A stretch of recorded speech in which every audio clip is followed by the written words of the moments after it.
नमस्ते फ्रेंड्स। तो आज हम बात करेंगे प्रेगनेंसी के चौथे महीने के बारे में।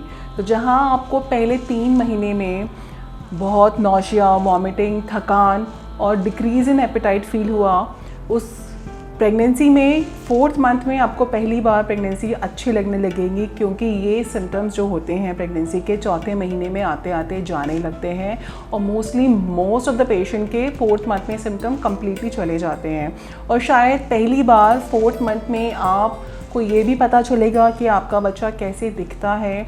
और काफ़ी महिलाएं स्पेशली जो 2nd टाइम या 3rd टाइम मॉम बनती हैं, बेबी की movements first time 4th month में भी फील करती हैं। तो मैं हूं doctor Himanshi Sharma, obstetrician and gynaecologist, आपकी शुभचिंतक, आपकी दोस्त। तो सबसे पहले जानते हैं कि सिम्टम्स क्या हो सकते हैं 4th मंथ ऑफ प्रेगनेंसी में।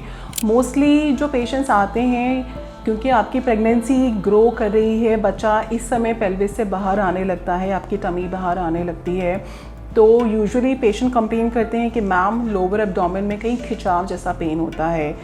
तो ये जो पेन होता है कम्प्लीटली नॉर्मल होता है, क्योंकि जो आपका यूट्रस और गर्भाशय होता है उसको सपोर्ट करने के लिए हमारे 2 लिगामेंट्स होती हैं, जिसको हम बोलते हैं राउंड लिगामेंट्स। तो जैसे जैसे बेबी ग्रो करता है तो हमारा यूट्रस भी ग्रो करने लगता है। तो इस यूट्रस की ग्रोथ की वजह से जो लिगामेंट्स पे ना प्रेशर आता है, खिंचाव आता है, तो ये स्ट्रेचिंग की वजह से आपको कभी कभी लोअर एब्डोमेन में स्ट्रेचिंग पेन फील हो सकता है। तो यूजुअली क्या करना चाहिए, कभी भी ऐसे स्ट्रेचिंग पेन फील अगर होता है तो you have to rest. Usually हम रेस्ट करते हैं तो इस तरीके का पेन चला जाता है।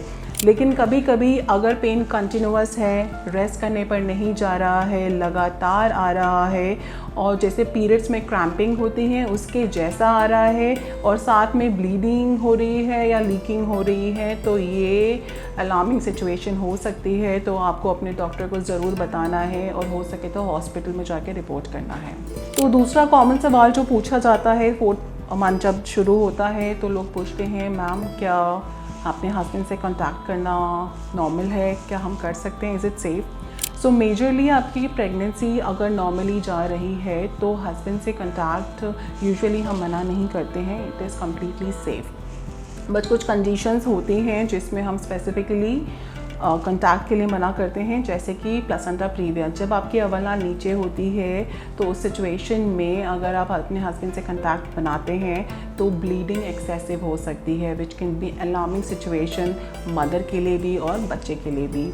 और कभी कभी कुछ सिचुएशन होती है जैसे सर्वाइकल एंड शॉर्ट है, या पहले 3 महीनों में ब्लीडिंग और स्पॉटिंग की अगर आपको हिस्ट्री है, तो उन सिचुएशन में आपको हस्बैंड से कंटैक्ट करने के लिए हम मना करते हैं।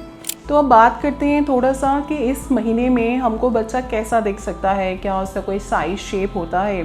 तो यूजुअली जो चौथा महीना होता है अराउंड 13 वीक्स हमारा जो बेबी होता है टी साइज़ स्मॉल होता है, लगभग अराउंड 4 to 5 सेंटीमीटर्स।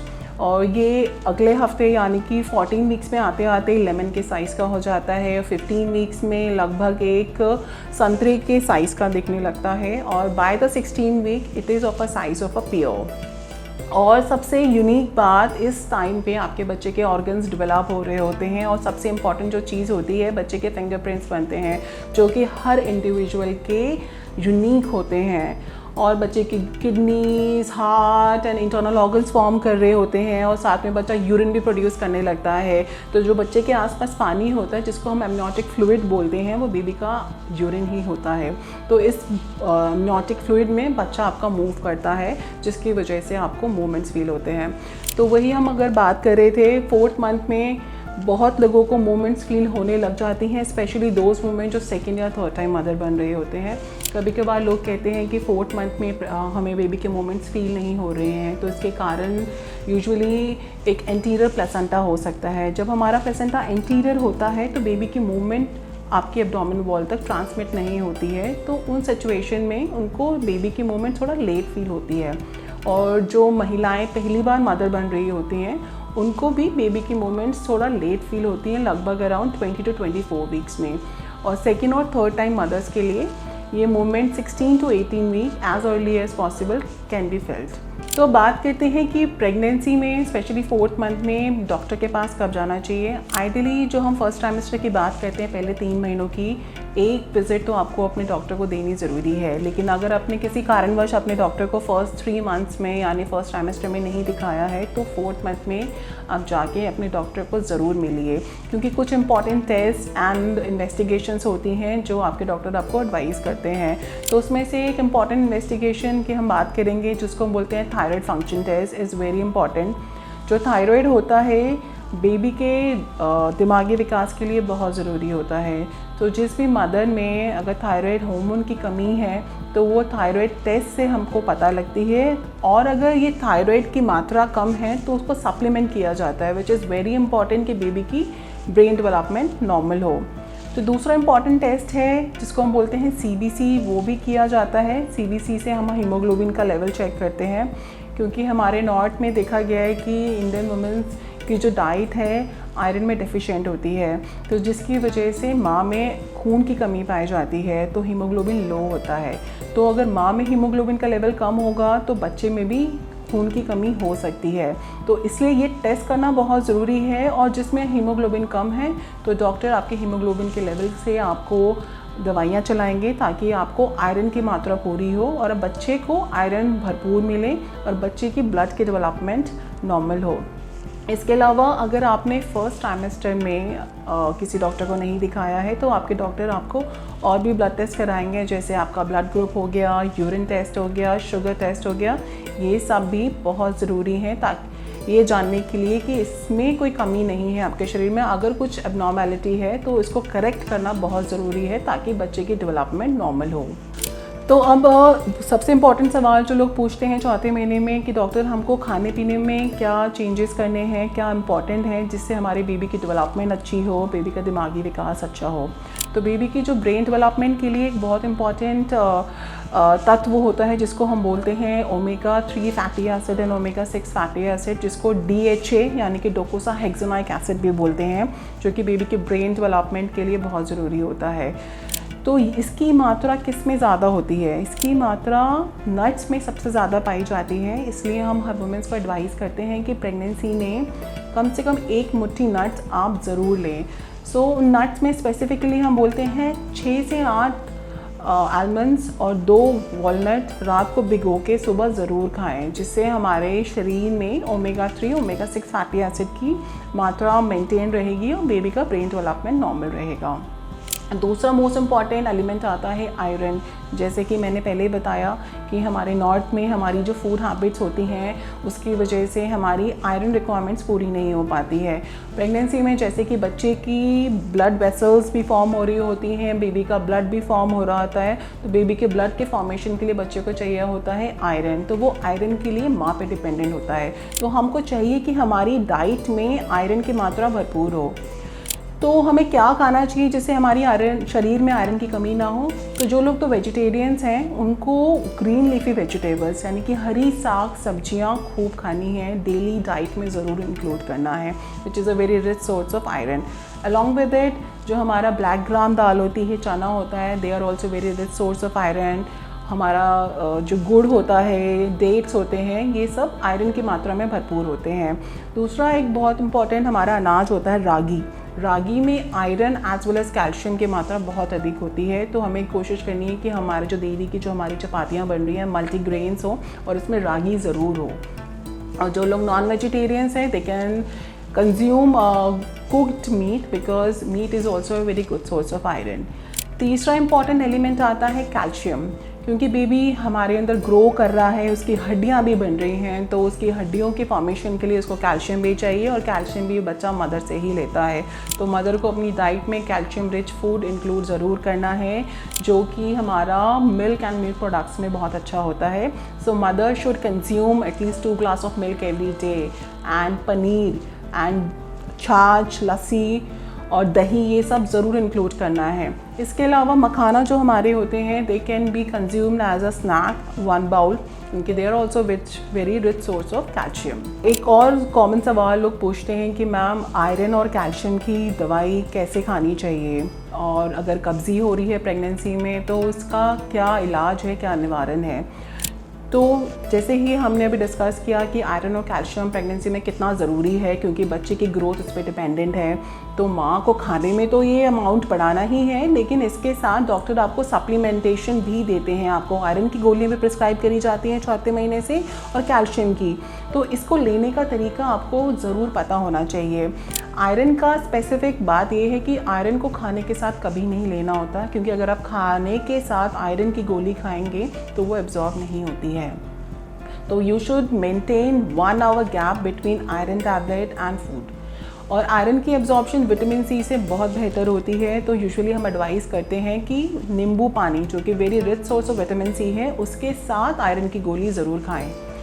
और कैल्शियम को आप खाने के साथ खा सकते हैं, और कैल्शियम का एब्जॉर्प्शन दूध के साथ बहुत अच्छा होता है, तो आप सुबह नाश्ते में कैल्शियम की गोली दूध के साथ ज़रूर लें। और एक और चीज़ जो ध्यान में रखनी है, आयरन और कैल्शियम की गोली को साथ में नहीं लेना है, क्योंकि कैल्शियम आयरन को एब्जॉर्ब नहीं होने देता है, तो इन दोनों को हमेशा अलग टाइम पे लेना ज़रूरी है।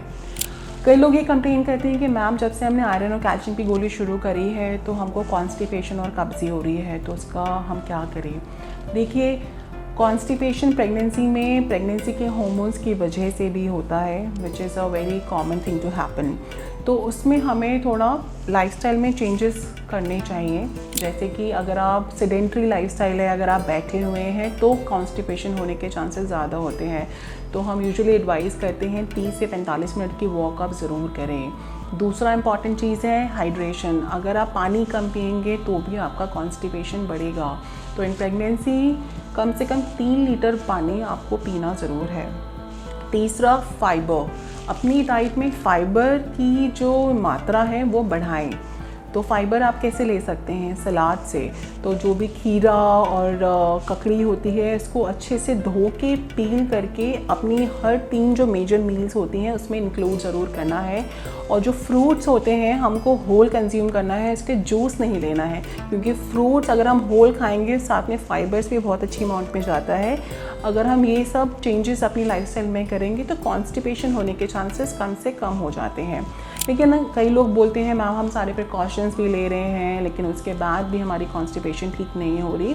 तो you should always talk to your gynaecologist, क्योंकि वो आपको आपकी प्रेगनेंसी के हिसाब से जो सेफ मेडिकेशन होती हैं वो आपको प्रिस्क्राइब करेंगी। सबसे इंपॉर्टेंट आता है ईसबगोल।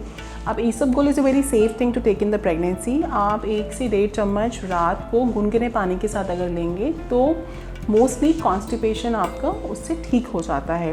लेकिन अगर इसके बावजूद भी नहीं हो रहा है तो we can prescribe you some certain medication जो कि प्रेगनेंसी में लेना सेफ होता है, जैसे कि ड्यूपिलक और लैक्टुलोज।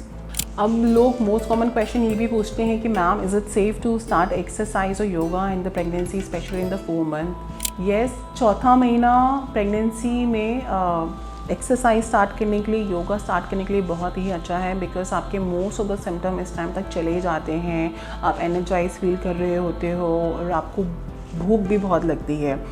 सो इस टाइम पे एक्सरसाइज आप शुरू कर सकते हैं, बट वी एडवाइस कि आप ये किसी एक्सपर्ट गाइडेंस में ज़रूर करें, क्योंकि अगर आप बिना एक्सपर्ट गाइडेंस से करेंगे इससे आपको स्प्रेन होने का रिस्क हो सकता है और आपको इंजरीज भी हो सकती हैं। तो यूजुअली हम लोग प्रिस्क्राइब बोलते हैं कि आप डेली 30 से 45 मिनट की वॉक ज़रूर करें।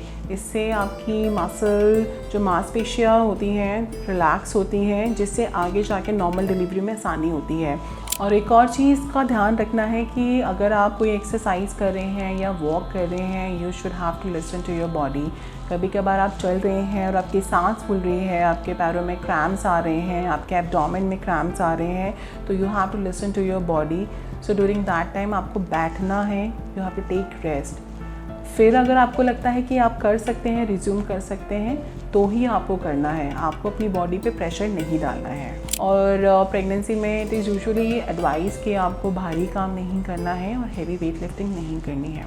और कुछ 1-2 प्रैक्टिकल टिप मैं देना चाहूँगी कि अगर प्रेगनेंसी में आपको कुछ सामान उठाना है तो आप हमेशा कोशिश करिए किसी चीज़ का सहारा लेके उठाएं और सामने से बेंड ना होके बैठ के सामान उठाएं।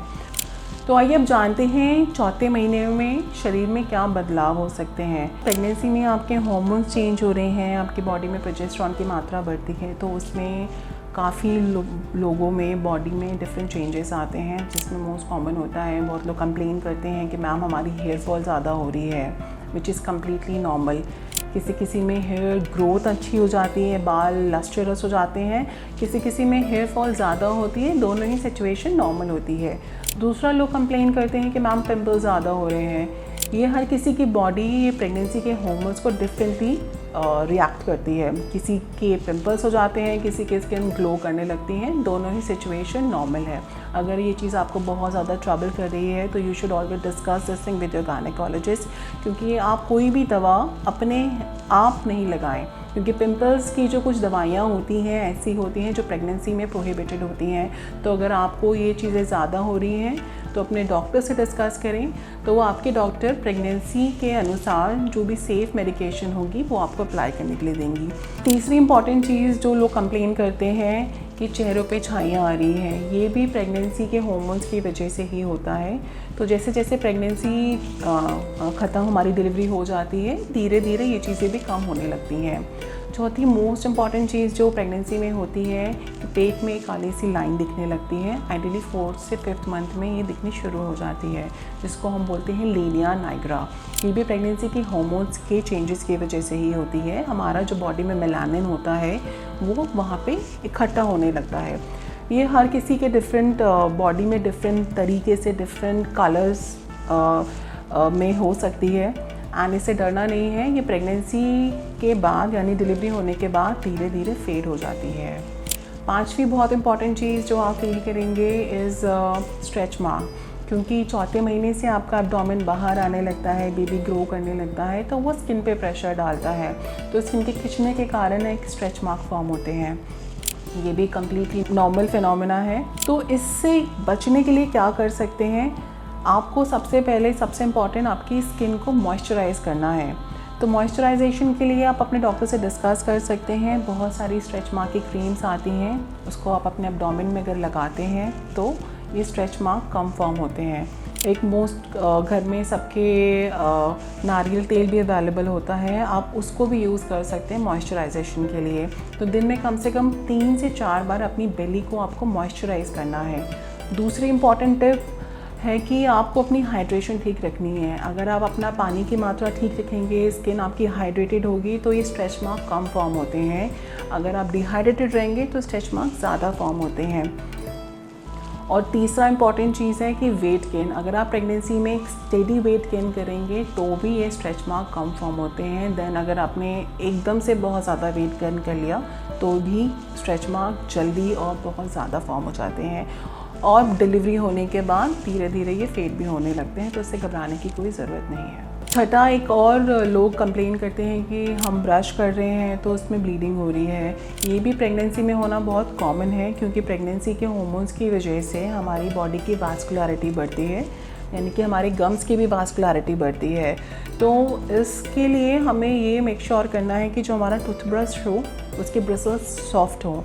लेकिन इसके अलावा भी अगर आपको ब्लीडिंग हो रही है तो you should always consult your dentist and your gynaecologist. They can prescribe you certain toothpaste जो आपकी इस प्रॉब्लम को सॉल्व कर सकते हैं। एक और बात जो लोग अक्सर बोलते हैं कि प्रेगनेंसी में मैं चीज़ें भूलने लगी हूँ और मेरे मूड स्विंग्स हो रहे हैं, मेरा इमोशनल आउटबर्स्ट हो रहा है, ये भी बहुत ही कॉमन है, क्योंकि हमारे प्रेगनेंसी के हार्मोन्स के चेंजेस की वजह से ऐसा स्वभाव में चेंज आना बहुत ही असामान्य है। और एक टर्म भी यूज़ करी जाती है फॉगी ब्रेन, प्रेगनेंसी ब्रेन, क्योंकि हम चीज़ें भूलने लगते हैं। तो इस समय इट इज़ वेरी इम्पॉर्टेंट कि आपका परिवार, स्पेशली आपका जो पार्टनर है, वो आपके साथ हो और इमोशनली आपके लिए अवेलेबल हो। चलिए अब इस वीडियो के अंत में जानते हैं कि 4th मंथ ऑफ प्रेगनेंसीज़ में क्या डूज़ हैं और क्या डोंट्स हैं। तो पहले डूज़ की बातें करते हैं। पहला, आपको आयरन और कैल्शियम की गोली समय पे जैसे बताई गई है वैसे ज़रूर खानी है। दूसरा, 6 से 8 बादाम और 2 अखरोट रोज़ खाने हैं। तीसरा, जो भी आपको ब्लड टेस्ट आपके डॉक्टर ने एडवाइस करे हैं वो ज़रूर कराने हैं। चौथा, डेली की 30 से 45 मिनट की वॉक ज़रूर करनी है। और क्या नहीं करना है? आयरन और कैल्शियम को साथ में नहीं खाना है। डॉक्टर के बिना पूछे कोई दवाई नहीं लेनी है। आपको ये वीडियो कैसा लगा कमेंट में ज़रूर बताएं। वीडियो को लाइक करें, शेयर करें और चैनल को सब्सक्राइब करें। मिलते हैं अगले वीडियो के साथ। नमस्कार।